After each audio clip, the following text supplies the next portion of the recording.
Америкада трак айдап 2 айда Бишкектен батир алууга болобу? Ушул жөнүндө айтып берүүнү туура көрдүм. Биз жолдошум экөөбүз тим болуп иштейбиз. Трак токтобойт. Бирибизде салсак, экинчибиз айдайбыз. Орточо эсеп менен жумасына 14 000 гроз жабабыз. Бардык чыгымдарды алып салганда 8 000 500 таза киреше калат. 2 айда орто эсеп менен 8 000 жумасына бул 64 000 таза киреше. 64 000 доллар.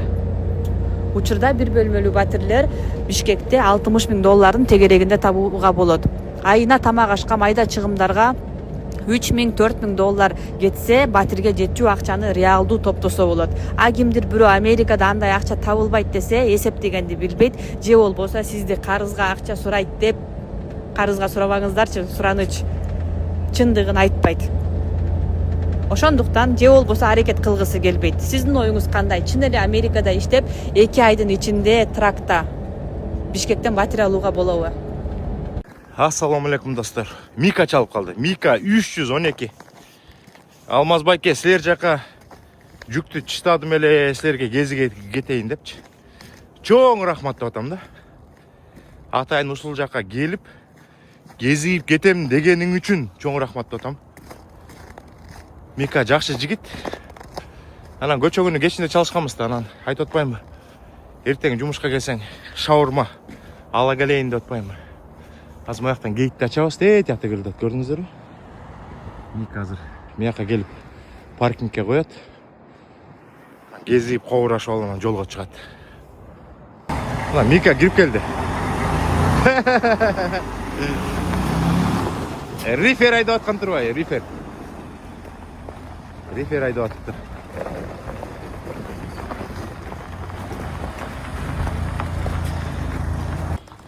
Ассаламу алейкум. Кандай жакшымысыздар? Жакшымысыздар? Кош келиптирсиң. О, биз бияка тиги жүк таштап алдык. Заодно.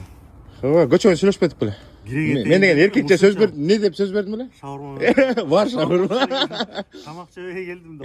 Bir sağa çıkmışsa cır gettik anda. Пайлаттарда эме бар го. Ошака кирейин деп койдум. Миканы шаурма менен коноктойлу. Ушунча келдим, бир Алмаз байкеге жолугуп кетейин деп келдим да. Жакшы, мен азыр видеонун астында айтып койдум. Мика симпатичный, крутой, резкий, дерзкий жигит депчи. Молодец, азамат жигиттер. Силерге бир видео тартып коеюн деп чечтим да. Биздин айдоочулар кандай иштеп атат? Драйвен жөнүндө да. Драйвенде жумуш кандай болот атат? Азыр мен сиздерге көрсөтүп берейин. Могу жерден азыр биз айдоочунун эмесин киргизебиз, трагынын номерин киргизебиз азыр. Азыр көрөбүз. Кандай болот атат депчи. Так. Бул инибиз кандай иштеп атат көрөбүз. Мына акыркы жагынан баштап атам. Кеттик кандай жүктөрдү алып атат. 6300 долларга жүк алыптыр.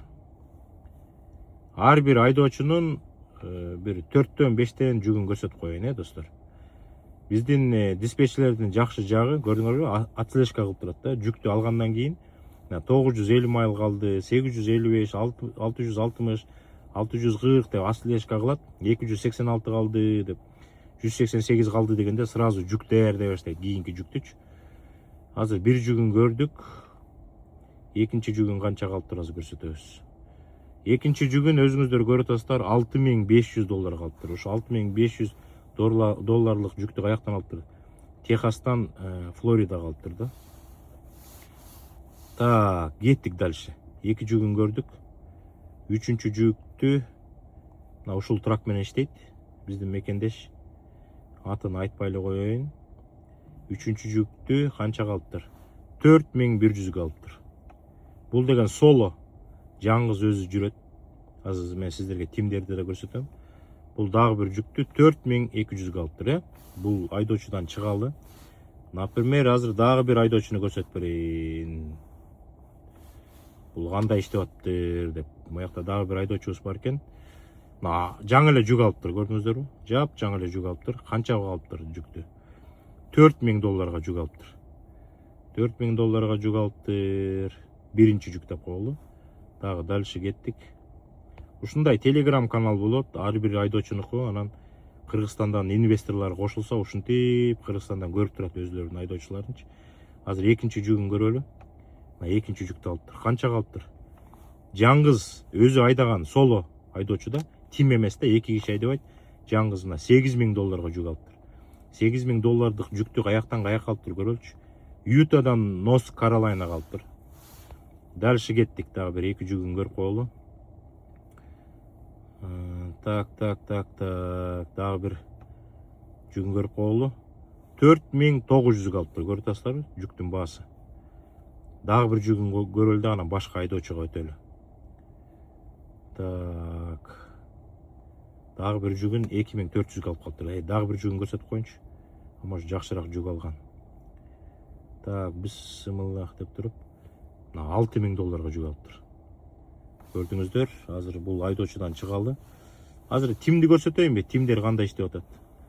Тимдер иштегенде азыр тимдер моундай иштеп атат. Азыр көрөбүз. Тимдер кандай иштеп атат десеңер, 2 киши кантип айдайт экен, кандай жүктөрдү берет экен биздин диспетчерлер, көрдүңүздөрбү? Кыргызстанда отуруп алып, эгер инвестор болсоңуздар ушинтип отурасыздар да. Айдоочум келди, докко койду, кандай жүктөрдү алып атат деп. Биринчи жүк $9.500 калыптыр. Ошо $9.500 жүктү каяктан каяка калыптыр? Солт Лейк Ситиден Нью-Джерси калыптыр.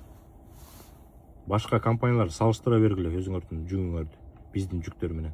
Жалаң жеңил жүк USPS $9.000 жүк алыптыр экен. Так, азыр дагы бир 2 жүгүн көрсөтөйүнбү? Бул тим достор. Так, тимдикин көрөлү. $4.400 жүк алыптыр. Дагы бир жүгүн көрөлү. Көрүңүздөр, сүрөткө тартып атат, каякта кетип баратат, трафик болуп атабы? Биздин диспетчерлер көрүңөр, отслежка кылып атат. Трак каякта кетип баратканын карап турушат. 1865 майл калды, 1705 майл. Деп ошентип акырындан келип, 1365 калды, 1086 калды, 914 калды деп, силер уже жүктү жеткизгенде экинчи жүктү таап коет. Азыр дагы бир жүктү көрсөтөлү дагы. Башка тимге кирели. $6.500 жүк таап берип атат достор. Азыр мен мияктан чыгайын дагы, башка бир тимге кирейин. Так, кайсыга кирсек? Мен ушинтип отуруп алып, биздин айдоочуларды карап турам да. Силер деле ошентип инвестор болсоңор, айдоочуңарды карап отурсаңар болот. Акыркы бүгүнкү азыркы учурда биз артты көздөй кетебиз достор. Карап турула. Тим бул дагычы кандай жүктөрдү алат экен деп мен бинтип карайм да. Сил салыптыр. Короче, $6.000 жүк алыптыр. $6.000 жүктү каяктан каяка алып кетип атат? Орегондон Айдаханы көздөй кетип атат деп мынтип карап коем. Бир жүгүн карадык, азыр экинчи жүгүн көрөбүз, каяктан каяка кетип атат. $8.000 жүк алыптыр. $8.000 жүктү каяктан каяка алыптыр көрөбүз азыр. Вашингтондон Айова, Вашингтондон Айовага алыптыр 8.000. Дагы бир 2 жүгүн көрсөтөлү, бул да тим да. Так, тим дейт. $7.800 жүк алыптыр. Дагы бир жүгүн көрсөтүп коелу. Булар деген тим 2 киши айдайт. Дагы бир $5.000 жүк алыптыр. $5.000 жүк алыптыр. Дагы кимдерди көрсөтүүсек достор? Азыр кимдерди көрсөтүүсек деп атам. Эми монтип карап туруп эле кимди көрсөтсөк? Баягы бир инвис бар экен. Мындай көрсөтүп коелу, кандай иштеп атат. Бул жаңгыз. Бул инвиске биз деген Компастан трак алып бергенбиз. 2700 жүк алыптыр. 2700 жүк алыптыр. Бир 3-4 жүгүн карай бели. 8000 жүк алыптыр. Жаңгыз бала 8000 жүк алып берет. Бул жүктү каяктан каяка жиберет көрөбүз. Ютадан Иллинойска жүк алыптыр. $8.000. Өткөндө келип кетпеди беле. Так, мына $5.000 жүк алып бериптир. Дагы бир жүгүн көрөлү. USPS жеңил жүк 15.000 чейин. Балдар ушундай иштеп, жаңгыздары 10-дон 15.000 чейин, тимдер болсо 20.000 чейин жүк таап коет. 3.000 жүк алыптыр. Эми дагы бир жүгүн көрүп калчу. Жаңгыз жигит бул. Так, 3.500 жүк алыптыр. 3.700 жүк алыптыр. 3.700, 1.400 болду. Да ушундай да жүктөр чыгып калат биздечи. Бирок мындай чанда чыгат.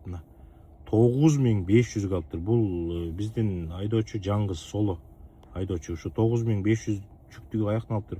Ютадан Жоржияга алыптыр. Ютадан Жоржияга 9500гө жүк алыптыр. Бул жаңгыз жүрөт да, көрдүңүздөрбү? Инвестор болсоңуз ушинтип отурасыздар. Водитель кайда кетип баратабы, кечинде айдап баратабы, күндүз айдап баратабы, монтип карда айдап баратабы, монтип $9500 жүктү алып атабы. 9500 жүктү деген каяктан алыптыр? Солт-Лейк Сити, Нью-Джерси. Жанагы эле кайталанып калды го дейм. Азыр так. Көрдүңүздөрбү кандай жүктү алып атат, кантип бекитип атат. 4200гө жүк алыптыр. Көптөгөн мекендештер ушуну көргүсү келип атат да. Булардын компаниясында кандай иштеп атат. Көп кишилер мактап атат, жакшы жүктөрдү алып берет деп. 4100гө жүк алыптыр. Дагы көрөлү.